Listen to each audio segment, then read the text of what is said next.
The year of 1999, at a local bar in Centerville, Iowa, a man by the name Tim Pasa would be performing as the lead guitarist at a concert. And out in the crowd would be a woman. She's enjoying more than just the music. She is captivated by the man up there on stage playing the guitar. She's so infatuated, she starts attending every single show from then on. Eventually, the two hit it off, becoming engaged only after a few months. They would have 2 children and be married for 18 years. The Pasas, everybody would say, they seem to have the perfect life. Please be aware, this story mentions self-exiting. Please take care of yourself. Viewer discretion is advised.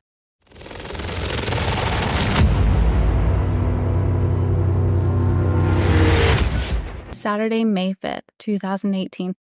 It's a typical spring morning in Centerville. A person is headed out of town. He's driving down South Park Avenue and notices smoke is coming from a house. He stops, gets out of the car, and attempts to see if he can help. He's knocking on the door, looking in the windows. Nobody's answering. He has no idea if anybody's inside, but he proceeds to call 911. Authorities would arrive at a home at 7:36 a.m. that day. Firefighters rush to the door. A dog runs out. Smoke is pouring, but it's pouring out of a specific room. The primary bedroom. The flames are extinguished, and the discovery made right there would haunt them. A body, unmistakably that of Tim Pasa. Concerned neighbors attempt to call Barbara. They're increasingly concerned. Where is Barbara? Is she in the house too?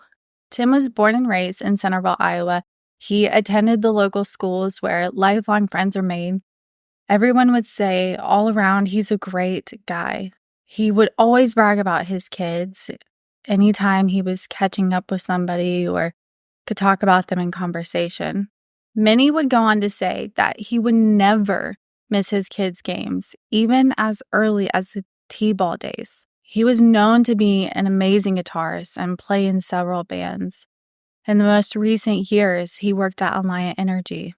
Barbara Pasa was a surgical nurse at the local hospital. It said that she seemed like she really cared about her job and her patients. And she always wanted to be at work. It wasn't ever like she showed up and was like, oh, I don't want to be here today. Tim and Barbara would buy a house in 2011. It's in a higher-end neighborhood of Centerville. They would have it remodeled and make it their own. And Barbara was so proud of her home. She loved that home. She would always post pictures of her house or kids on social media, and it really seemed like they had the perfect life. But that life had been set ablaze.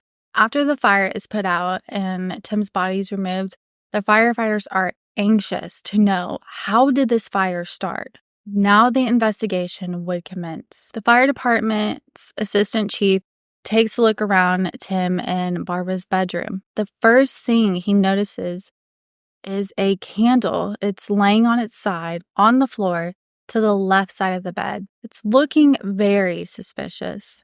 Authorities would also find batteries on the floor belonging to a smoke detector. The other detector near the children's room had the battery door open, which makes it inoperable. These stick out as red flags to the chief. Once Barbara arrives on the scene, authorities notify Barbara about Tim's death, and they state she does not have any emotion. An assistant chief said that in his years of service, he has seen more people upset over losing a pet in a fire than Barbara was over losing her husband. They chalk it up to maybe she's just in shock. They don't want to just jump to conclusions. On May 5th, she also posted to social media, "Thank you for everyone who showed us support. We were at my mom's. Tim was a wonderful husband and father, etc." She tells authorities on the scene that she left at 7 o'clock that morning and headed to her kids' soccer game. She says that she stayed up late baking cookies and making snacks, just being that caring, loving mother, providing snacks for the team. At 5:30 a.m., she wakes up and starts making breakfast for the kids to get ready for their soccer game. Around 6 a.m., the two teenage children wake up, and as they're eating their breakfast, I was like, "Where's Dad?" And she would respond, "Huh? Oh, yeah, he wasn't feeling well last night. He's still sleeping in." Authorities ask about the smoke alarms, and Barbara would say, "Oh, that's my fault. I was baking cookies last night. I burned them. There was a bunch of smoke, so I asked him to take the batteries out." Before they take Tim to the medical examiner, Barbara asked to spend time with his body. And they're like, "He has been burned really, really bad." And she says, "I'm a nurse. I've seen these things. I've been around this for a long time." And this is pretty typical. Family members, after a tragic event, they do not want to wait until the funeral home to see their loved ones. Her friends are waiting for her when she's done spending time with him, and they're like, "Wow, she is very stoic." And once again, it's chalked up to maybe she's just in shock. The police tell Barbara, "I'm sorry, we have to take Tim's body for an autopsy." And she responds, "I do not want his body any more cut up." I mean, she really seems to get angry at the fact that she is not in control. The fire marshal would determine the candle is in fact not the source that started the fire. They determined the fire starts on the right side of the bed where Tim's body was found. The candle was on the floor to the left side of the bed, on its side. The authorities also state even if a smoke alarm doesn't go off, the heat, the flames, the smoke, these are all things that would wake you up and you are going to attempt to get away from the fire. But there's no indication that Tim even tried to move. Now let's turn our attention to Tim's autopsy. There are no immediate signs of foul play, but the examiner discovers a shocking revelation. They find 0 traces of smoke inhalation in Tim's lungs. This means only one thing. He is dead before the fire even started. And he would be dead before Barbara left her house that morning. Now this investigation changes to a homicide investigation. The examiner realizes they need help and they call in a forensic toxicologist. They decide to send out a sample of Tim's blood to be tested for any drugs that could have led to his death. The first toxicology test scans for usual suspects, such as common prescriptions or any drugs that are commonly abused in today's society. But the results are nothing out of the ordinary. The examiners are left scratching their heads. They are stumped. What do they test for next? Then one of them remembers. Isn't Barbara a nurse? Yeah, as a matter of fact, she's a surgical nurse. That's when they start focusing on drugs that Barbara might have access to or particular drugs that were found in their home. And bingo, a specific drug test comes back positive. Propofol. It's a powerful anesthetic typically used in surgeries. They find propofol in Tim's system. It's not a huge amount, but it's enough to set off alarm bells. This is not a drug that people just commonly have in their home. The exact amount, 0.18 micrograms per milliliter. Dr. Klein, the examiner, explains that the propofol in Tim's system, it's not enough to kill him right away. It's just enough to knock him out, stop his breathing, and eventually cause his death. How would Barbara manage to inject him with propofol? After all, Tim is a big guy. He's much larger than Barbara. Dr. Klein has a theory.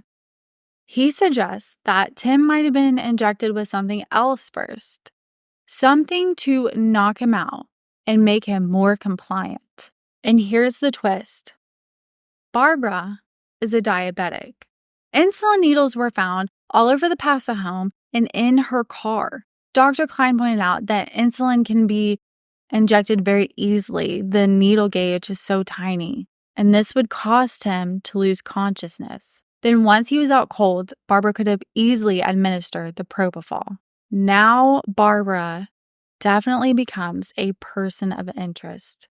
But what's her motive? Why kill your husband all of a sudden of 18 years? Credit card bills were piling up. They're way past due. And get this, 5 months before the incident, Barbara maxes out Tim's life insurance from $50,000 to $200,000. And she would also state that Tim was in on this too.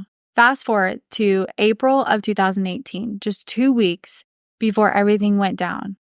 Barbara has dinner with 2 of her friends, and she spills the tea about her marriage being on the rocks. But that's not all. She tells them, I hate him, and I know how to get rid of a body if I want to. At the time, her friends just think she's just venting. Who hasn't been mad at their husband enough to make some sort of offhand comment? Get this. Then Tim and Barbara's son decide to speak with authorities, stating things have not been good with his parents for a while. It became very apparent that he thought his mother would have something to do with his father's death. It's stated Barbara's favorite pastime is to spend money. She made sure her kids had the nicest shoes, the nicest clothes, the nicest cars. With so much debt and Tim proceeding with a divorce, it's very apparent she would not be able to keep up her lifestyle. And this theory is believed to be the motive.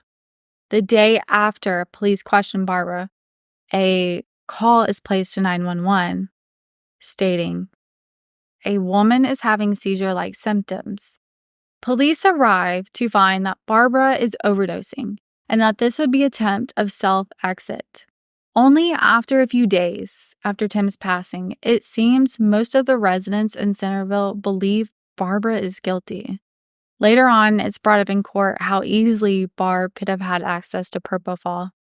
A nurse anesthetist who worked with Barbara would testify about staff access to propofol in hospital procedures. There are different procedures depending on a drug's classification as narcotic or non-narcotic. Obviously, narcotics are very regulated and they are kept in double locked boxes. If there are leftover narcotics after surgery, the amount wasted is first recorded by a nurse anesthetist. Then a registered nurse inspects the wasted narcotics to verify if the record is correct before signing off. Propofol is classified as a non-narcotic, non-controlled drug, and it's not subject to narcotic procedures. During trial, prosecution would ask the coworker, with respect to non-narcotics, what happens with leftovers? With those drugs, then we have a 2 waste disposals. One is a red box, which we put all what we call sharps, and this would be anything from needles or glass or vials if it has some sort of method of cutting a person. All other liquid medications go into a black disposal, and that is right next to the red box.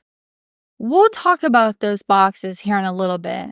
Is that system, though, the non-narcotic waste system, is that a 2-party system or a single party? That's just us. Whenever we're finished with a drug, when we know that we're finished with that, we just throw into the black box. There's no accounting for how much is left. No, this means Barb easily could have taken a 20 ml vial of propofol, stuck it in her pocket, and literally not a single person would know. Now, if we look back at the timeline, on the day of the incident, Barb tells police she left her house at 7 a.m.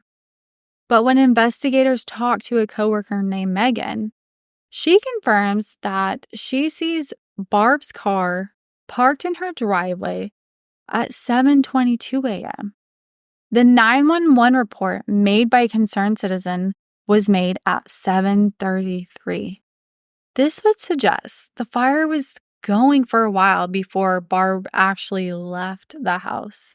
And that 15 minutes where Barb was not answering her phone, police then find evidence and retrieve surveillance of Barbara withdrawing $200 at an ATM approximately 5 minutes away from her home at 7:25.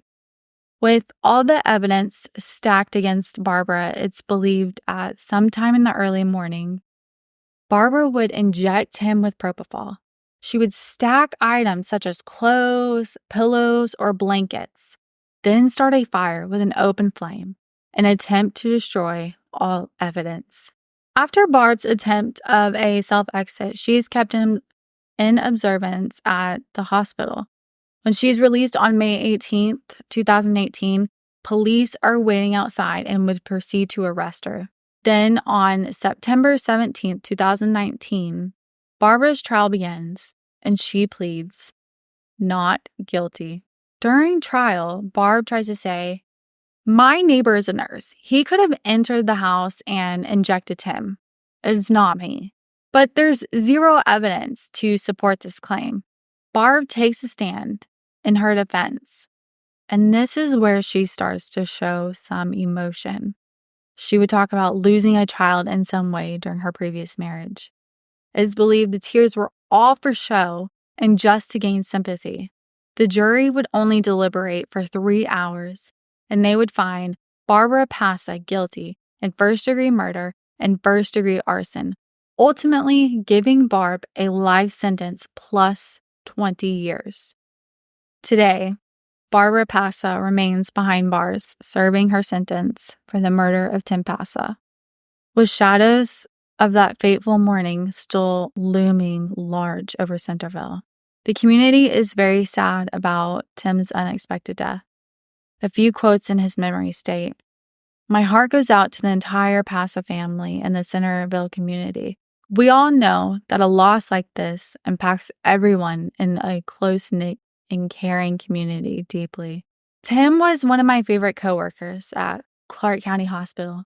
Knowing that Tim was working, it made the evenings more enjoyable. His smile lit up the room, and he had a great sense of humor.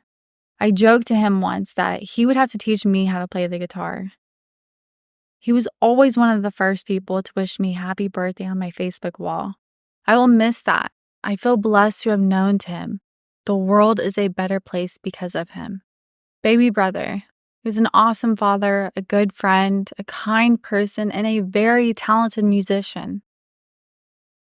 Thank you for joining me on this episode. If you enjoyed this story, be sure to subscribe, like, comment, leave a review, and share with your friends. Stay tuned for more cases that will keep you up at night. Until next time, stay safe,